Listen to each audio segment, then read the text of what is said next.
11 News।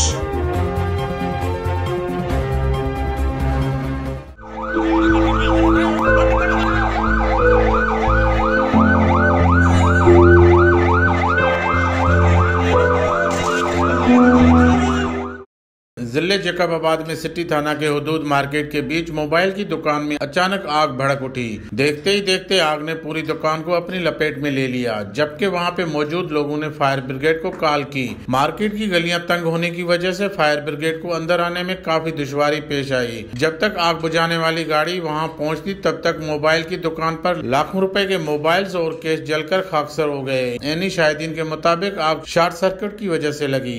Case भी था उधर, लाइन भी बिजली की वजह से, गैस की वजह से उधर आग फैल गई।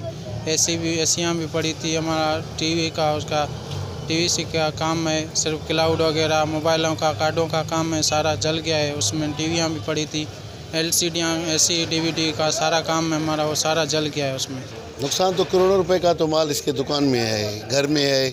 अल्लाह करे वो जो औरत जिसका दम घुट चुका है, लेकिन अभी एयरपोर्ट के थाने में उनको हॉस्पिटल में ले गए। अल्लाह करेगा कि वो भी बच जाएगी, लेकिन इंतजामिया और शहरियों ने बड़ा तावन किया। एक्सपायर हो गया था तो उसकी वजह से थोड़ी चिंगारी बढ़ती गई, आग बढ़ने लगी तो सारे घर में आग फैल गई है। तो पड़ोसी ने जो एकदम हौसले की हिम्मत से ही जो ये सारा काम, जो सामान था हमारा, बच्चों को निकाला बाहर। ये भी अल्लाह पाक का करम है कि कोई जानी नुकसान नहीं हुआ। अलबत्ता वहाँ पर मौजूद एक औरत जख्मी हो गई, जिसको तिब्बी इमदाद के लिए नजदीक अस्पताल मुंतकिल कर दिया गया। कैमरामैन शकील बलोच के साथ हजूर बख्श मुगेरी, 11 न्यूज जैकबाबाद। 11 News।